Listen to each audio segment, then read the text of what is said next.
بيبدأ الفيلم بأذان الفجر في المدرسة الداخلية الإسلامية للبنات، واللي بتكون اسمها رحيمه، وبتكون موجودة في قرية بنجرادوس الشرقية. وبيكونوا كل البنات داخلين جامع المدرسة علشان يصلوا الفجر، وبيكون مدير المدرسة بيخطب بعد صلاة الفجر، وبيقول لهم بأن أكيد صعب يصحوا علشان صلاة الفجر، لكن الأذان بيقول بأن الصلاة خير من النوم. وبعدها بتقوم المدرسة واللي ملقبة عندهم باسم أمي، وبتقول لهم بأن في خلال 10 دقايق طلاب من الصف التاني هيتلوا القرآن سوا. فبتقوم هيرلينا من مكانها، فبتسألها رنوم هتروحي فين؟ فبتقول لها هتجيب المصحف وترجع. وبيكونوا اصحابها مستغربين هي رايحه فين، ولما بتوصل اوضتها بتكون مكسله ترجع تاني المسجد لانها بتكون عايزه تنام. وفعلا بيبداوا تلاوه القران، بس بتكون هيرلينا لسه ما رجعتش، وبتفضل تبص عليها امي هي ورنوم. والصبح بتعاقبهم امي بسببها، وبتقول لهم بان المفروض الكل بيذكروا بعضهم بمصاحفهم وانهم ما يتاخروش. فبتعاقبهم بانهم هينضفوا الحديقه وحمامات المدرسه، وبيكونوا البنات متضايقين بان هي دايما السبب في عقابهم. فبتقول لها اوبي بانهم ليه هيتعاقبوا وهيرنا السبب. فبتصمم على كلامها، وبتيجي هيرنا وبتحاول تعتذر لامي، وبتقول لها بانها راحت تجيب المصحف وراحت عليها نومه، لكنها ما بتقبلش اعتذارها وبتقول لهم يشتغلوا دلوقتي. وبتتضايق اوبي بان كل مره هيتعاقبوا بسببها في الوقت اللي بتكون فيه هيرنا ورنوم بيهزروا سوا، وانهم بيكونوا واخدين الموضوع عادي. وبتروح لها اوبي وبتكون متضايقه بانهم بيضحكوا وهي السبب في اللي هي فيه، وبتطلب من البنات الموجودين معاها بانهم يسيبوها تتحمل غلطها وتنظف لوحدها. فبتقوم رنوم وبتدافع عنها، لكن بتتعصب اوبي بانهم كانوا احسن فصل، وان بسببها بداوا يتعاقبوا بعد ما كانوا متفوقين في كل حاجه. فبتقول لها رنوم تهدى شويه، وان هيرلينا ما بقالهاش شهرين هنا وما اتعودتش على النظام. فبتستغرب اوبي بان ازاي رنوم الطالبه المفضله في المنحه الدراسيه تساعدها في ده. وفعلا كلهم بيسمعوا كلام اوبي وبيمشوا، لكن بتكمل معاها رنوم. وفي ميعاد زياره الاهالي بتقول هيرلينا لامها بان ما حدش هنا بيحبها غير بنت واحده اسمها رنوم. فبتقول لها امها انهم لما يعرفوها هيحبوها، وبتطلب منها بانها تكون بنت قويه. فبتعرفها هيرلينا بانها مش طايقه السرير اللي بتنام عليه، وبتطلب منها تكلم ابوها بانه مش لازم مدرسه داخليه.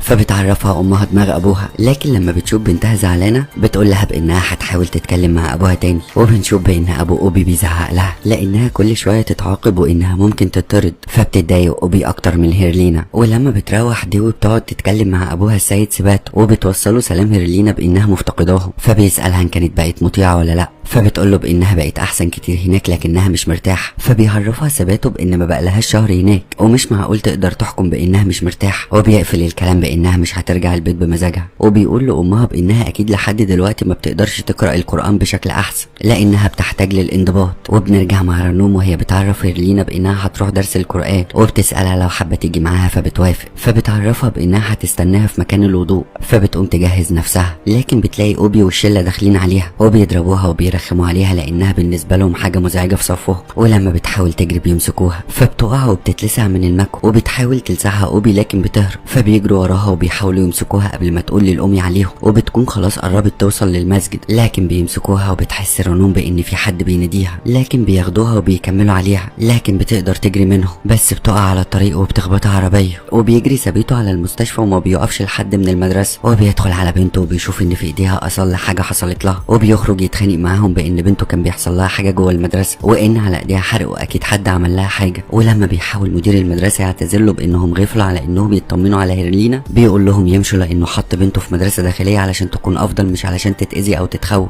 وبيطردهم السيد سبات. وبنرجع مع اوبي وشلتها، وهم بيقولوا رنوم يطلبوا الاذن من القاي ويروحوا يزوروا هيرلينا في المستشفى، لكن للاسف هيرلينا بتموت. وبعد اسبوع بيكونوا البنات بيلموا الغسيل، وفجاه بتلاقي رنوم هيرلينا قدامها، فبتحضنها لانها وحشتها. وبيكونوا اوبي وسيتي خايفين، وحتى الاداره بيكونوا قلقانين من رجعتها وهل هيسالوها اللي حصل يومها ولا ايه. فبتكون الام مقتنعه بانهم يراقبوا كل البنات علشان يمنعوا واحده زي هيرلينا بانها تحاول تهرب بعد كده، وبكده هيشوهوا صوره مدرسته. وبتكون مش سامعه لزميلها بان ممكن يكون في حد بيضايقها هنا. وفي درس المسجد بتكون دايما هيرلينا مركزه مع اوبي وشلتها، ولما بتشوفها الام بتكون حاسه بان هيرلينا حصل لها حاجه بس بتحاول تكدب نفسها. وفجاه بتحس ان هيرلينا بتتكلم في ودنها، بس بتفوق على صوت اندري وبتسالها ليه اتخضت، فبتقول لها بانها كانت سرحانه. وبيطلب منهم استاذهم يدعو لهيرلينا بانها ترجع بالسلامه، على عكس اوبي وشلتها اللي بيكونوا خايفين منها. وبعدها بتقعد رنوم مع هيرلينا وبتسالها بانها مش هتحكي لها ايه اللي حصل لها اليوم ده، فبتقول لها هيرلينا ما تقلقش، وبتقول لها بان مفيش حاجه سيئه حصلت غير لما يكون ليها عقاب. وبعدها بيكون الدور على اوبي وسيتي في المراقبه حوالين المدرسه، وبتكون سيتي خايفه بان كل واحده فيهم تروح من طريق. فبتدخل اوبي الحمام تشوف لو في تسريب للميه، بس فجاه باب من البيبان بيتقفل، فبتروح تشوف فيه ايه بس ما بتلاقيش حاجه.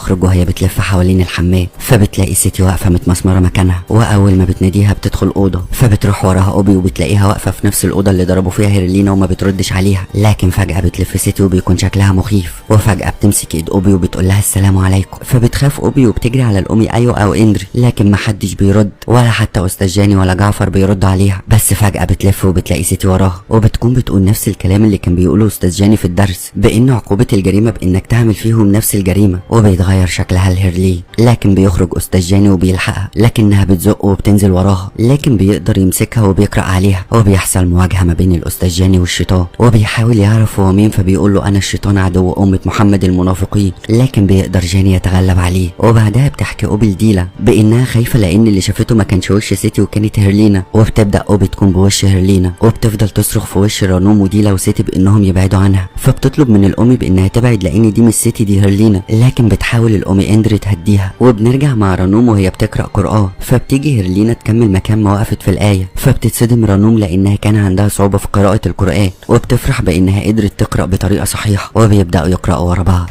بس فجاه بتسمع رانوم صوت مخيف ورا صوت هيرلينا، وبتفضل تنادي عليها هيرلينا بانها تكمل قراءه. وفي صلاه الفجر بتسال سيتي قراءه القران مع مين الليله، فبتقول لها مع هيرلينا، فبتستغرب سيتي لانها ما بتعرفش تقرا، ولما بتسالها هي فين بتقول لها في السرير، لكن بيتصدموا لما بيشوفوها قاعده في المسجد. وتاني يوم بتقول سيتي لرانوم بان في حاجه مش طبيعيه في هيرلينا من يوم ما رجعت، زي ضحكتها وطريقه كلامها زي ما بتعمل معاهم دلوقتي، وبيبداوا كلهم يخافوا منها. ولما بترجع رانوم الاوضه بتلاقي بان هيرلينا قاعده وكانها بتعزم على حاجه، بس فجاه بتقف. ولما بتلف هيرلينا بتسالها رانوم بتعمل ايه، فبترد عليها بانها المفروض تسالها واقفه تراقبها كده ليه. وبعدها بتروح رانوم مع اوبي الدوريه جوه المدرسه، وبتشكر اوبي رانوم بانها معاها بدل سيتي، وبتروح اوبي تصلي العشاء لانها ما صليتهاش في ميعادها، وبيكون معاها رانوم علشان تستناها. فبتلاحظ رانوم بان هيرلينا عدت من قدامها، فبتروح وراها وبتسيب اوبي تصلي، ولا النور بيقطع عليها وهي بتصلي. وبتكون رانوم ماشيه ورا هيرلينا في الوقت اللي بتسمع فيه اوبي حد بيصلي وراها، وكل ما بترفع راسها بتلاقي نفسها مش على القبله، فبتلف وبتلاقي نفسها برضه مش على القبله. وبيفضل الموضوع يتكرر معاها كذا مره، وبتكون متوتره، وبتسمع نفس الصوت بيقول الله اكبر، فبتقوم وبتلاقي نفسها على القبله، وبتكون خايفه تسلم،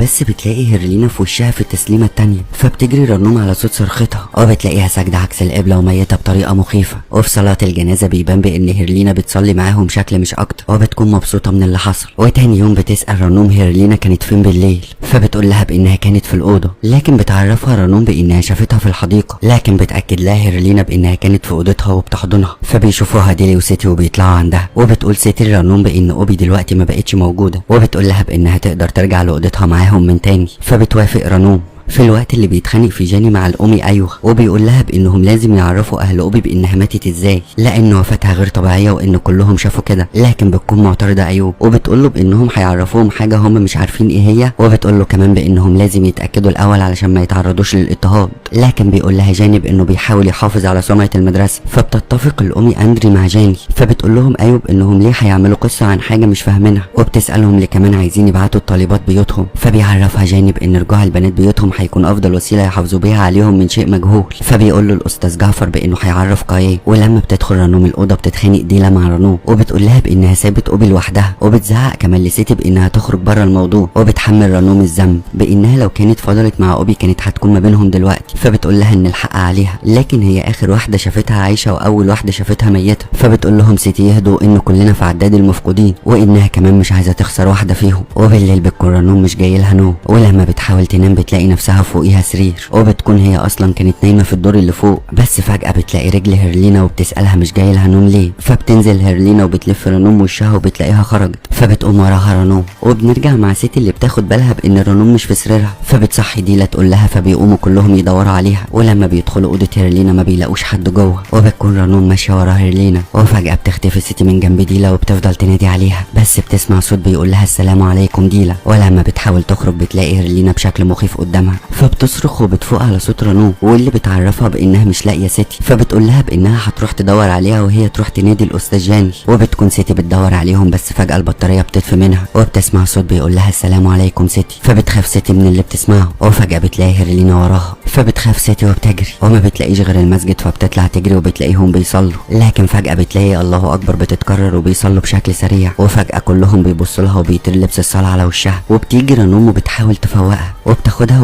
بتروح يلحقوا ديلا واللي راحت لاستاذ جاني، وبتفضل تخبط على الباب وبيتفتح معاها، وبتفضل تنادي عليه علشان يقوم من النوم لانها محتاجه مساعده. ولما بتقرب علشان تهزه ويمكن يفوق بتحس بان في حاجه وراها، لكن لما بتلف ما بتلاقيش حاجه، بس بتلاقي الاستاذ جاني اختفى والباب بيتقفل عليها والنور بيقطع. فبتفضل تصرخ من اللي شايفاه، لكن بتسمع صوت هيرلينا وهي بتقول لها السلام عليكم ديلا، واللي فجاه بتطلع من وراها وبتقوم الامي ايوه على صوت صريخ. فبتصحي اندري وبيروحوا يشوفوا في ايه، وبيكونوا سيتي ورنون بيحاولوا يدخلوا الاوضه. ولما بيتفتح الباب بيلاقوا الصوت جاي من بره، وفجاه بيكونوا البنات في الجامع وبيقولوا بان ديلا زي اوبي. وبتشوف رنون هيرلينا واقفه من بره وبتضحك. وبنرجع مع جاني واللي بيكون متعصب ومصمم يرجع البنات بيوتهم، لكن جعفر بيقوله بانهم لازم يستنوا كايدا روس لما يرجع لان ده قراره. فبتيجي رنوم وسيتي تقول لهم بان هيرلينا هي السبب في اللي بيحصل، وانهم شافوا هيرلينا وهي بتهجم على ديلا. وبعدها بتنادي الام ايوه على البنات انهم يتجمعوا في المسجد، وبيدوروا جعفر وجاني على هيرلينا. وبعدها بيجي اتصال لدايو ام هيرلينا واللي بيتغير شكل وشها من المكالمه. وبنرجع للمدرسه وبيكونوا كل البنات نايمين في الجامع، وبتكون رنوم برضه مش جاي لها نوم، بس فجاه بتلف وبتلاقي سيتي واللي بتكون هيرلينا وبتضحك. لكن لما بتبص لها رنوم بتكون سيتي وبتطلب منها يروحوا الحمام وبتروح معاها، وبتقول لها رنوم انها هتستناها هنا. بس فجأة بتسمع سيتي صوت بره،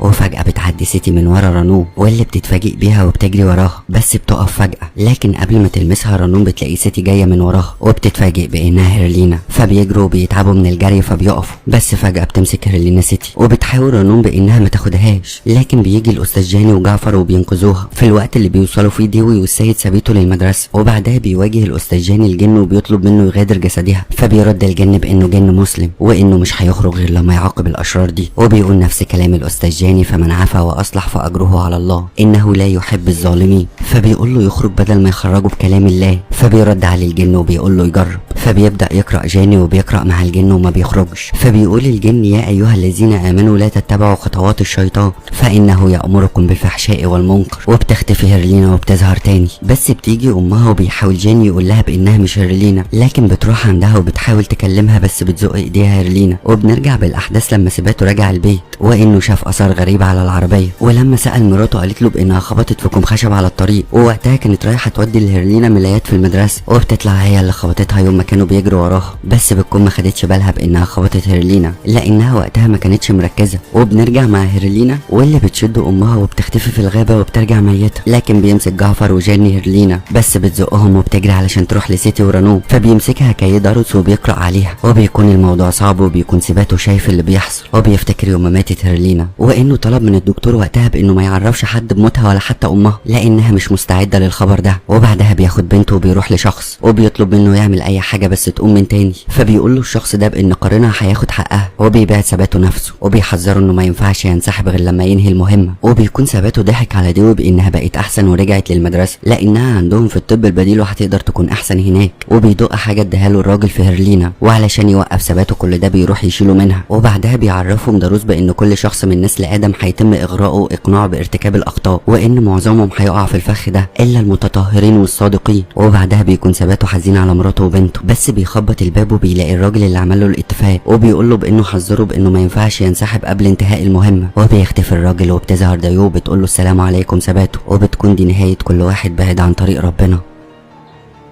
وهنا بيخلص الفيلم.